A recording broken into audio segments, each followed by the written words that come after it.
Hi, welcome back to Bazaar Morning Call. This morning, most of Asia is gaining on the back of the fact that US and China are set to resume their trade negotiations in Washington today. And a Financial Times report has indicated that the two countries are closer to reaching a deal.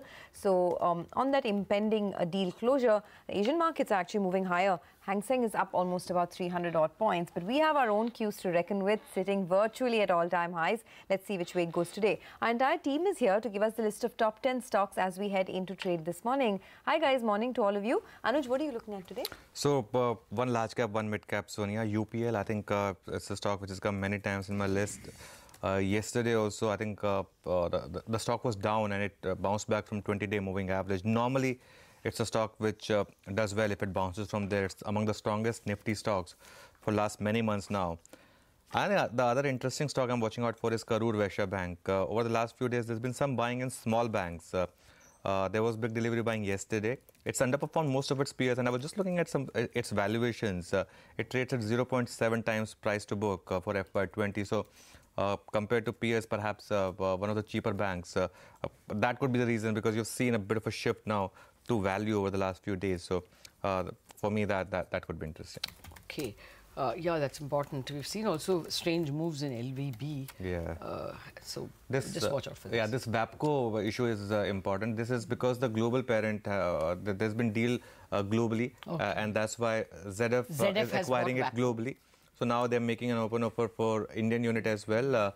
The stock ran up over the last few days. So the open offer is now at 6,318 per share. So there's no need to run further. Perhaps it won't. Perhaps some more profit taking might happen today. Okay. All right. Thanks for that, Anuj. With that, let's go over to Marico. Some good news in terms of their guidance, Mangalam? It was the fourth quarter update, and it was positive. To start with the positives, the demand conditions were stable. They witnessed healthy offtakes during the quarter, and what Marico said was Parachute performed in line. That's the mainstay of their business. Sephora, which was an underperformer for the last many years, has now started responding well to the marketing efforts. Value-added hair oils, which the company is bullish on, has been growing well, did not do as well. But despite that, the margins are seeing some improvement. That is something that the street will like. Over the last many quarters, the margins were under pressure, and there was some slowdown in March, but that is something we will keep an eye out on going forward. The company is cautiously optimistic. The stock has been an underperformer, so trades off its record highs, while for the markets we are near record highs, and Macquarie remains bullish on the stock. They have their outperform rating on the stock with a target price of 394. So positive news, not so bad in an underperforming stock, so which would be considered positive. Okay, so up to some relatively optimistic views coming in there from Marico. Thanks so much for that, Mangalam. Moving on, Jet Airways, the crisis deepens as the company's fleet continues to shrink. 15 more aircrafts have now been grounded because of non-payment of dues. That's not all. We also understand that there is no consensus amongst lenders over releasing even that 1,500 crore rupees of fresh funds to keep the airline afloat. Anu Sharma is here with more details. Anu. Well, the latest development in Jet Airways is that 15 aircraft have been grounded on non-payment of lease rentals, further reducing the active fleet size of the airline. Remember, last week, Jet Airways had informed the Aviation Ministry that it had 35 planes in operations and had claimed that there would be no further groundings.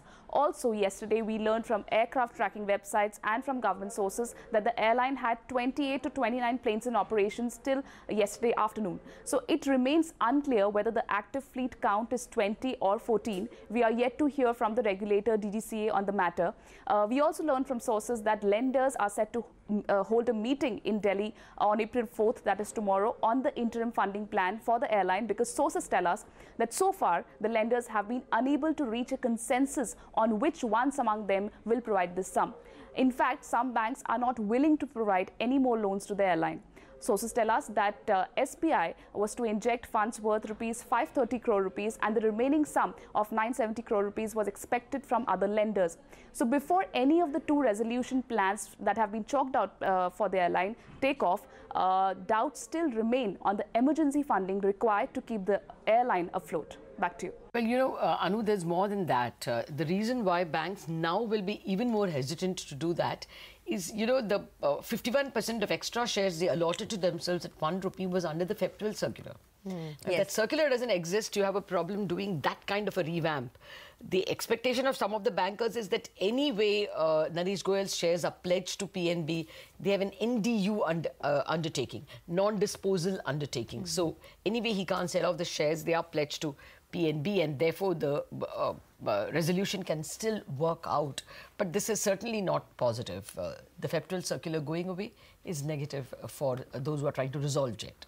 Okay, well, a lot of news coming in the auto space. By the way, the March Class 8 truck orders have come in. They are down almost about 66% at 15,700 units. So looking pretty weak. They have been weak for the past couple of months. When we did reach out to Baba Kalyani, he said that looking at these truck orders is not the right way to sort of analyze things, because capacity is full at the moment, so orders are, lower. But in any case, I think the ramifications will be felt FY20 onwards. So not in Q4, but FY20 onwards, you might see the damage on some of these names like Bharat Forge, Ramkrishna Forgings, etc. Tata Motors is the other stock that I'm looking at this morning. There is a sequential improvement that we've seen in the JLR US sales. So the US numbers have come out. Remember, about 25 to 30% of JLR's revenues comes from the US market. And over there, on a month-on-month basis, there's a 14% improvement that we're seeing. And this is the second consecutive month of an improvement in the North America market. March, in any case, is a strong month both for North America and UK. So, month-on-month comparison may not be accurate. But if you look at the last 3 months' performance, just pull up a graph, you'll see that in Jan, it was 10,000 units sold in the US. In Feb, it was 11,600. And now in March, it's 13,000. So there has been a bit of an improvement, pulling back from the lows for Tata Motors. Range Rover and Range Rover Sport have done pretty well. That's the graph there up for you. So returning to normalcy now in the US market. North America is buying Land Rovers and not trucks. That's the message. All right. Well, Nigel, to you, there's an important development at HEG. Well, that's right, Lata. In fact, HEG late last evening, they came out with a notice. They said they're going to be increasing their stake in one of the related parties, that's Bhilwara Energy Limited, from around 29% to around 49%. So they're increasing it by around 20% for a cost of around 160 crores odd. They've mentioned that this company is into hydropower and they're generating power as well. And they're also doing power solutions. Besides that, they mentioned that it's, profitable. But also they go on to state that this is the best investment given all the kind of alternatives they have. I'm expecting the stock to open up mildly in the red because of capital allocation woes. Remember, in the past, the street has questioned them even when they announced the capex of around 1,200 crores. So a mild negative, even though the stock has nearly halved from the recent peak. Okay, thanks a lot for that. The stock has halved from the recent peak.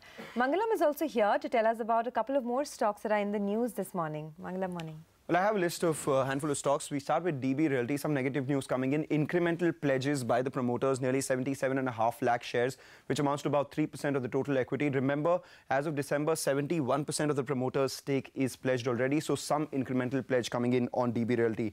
SL Propack. Interesting news coming in. Yesterday, they notified the exchanges that they received 96 crore in terms of repayment from an intercorporate deposit. Why is this important? Because SL Propack, remember, related to the SL group. So it'll be very interesting to see how the stock performs today, given the fact it was up in yesterday's trading session. Midhani, or Mishra Dhatu as we know it, they've notified their first, start of the year order book, which stands at 1,700 crores, which compares with 520 crores. So that is a positive. Kamdhenu Limited, not a stock that we talk about too often, but they've commissioned a new plant via which their capacity doubles. So that is a positive for them. JK Tires, there has been a downgrade in terms of their long-term ratings. So India Ratings has downgraded the rating for JK Tire from A+ to A.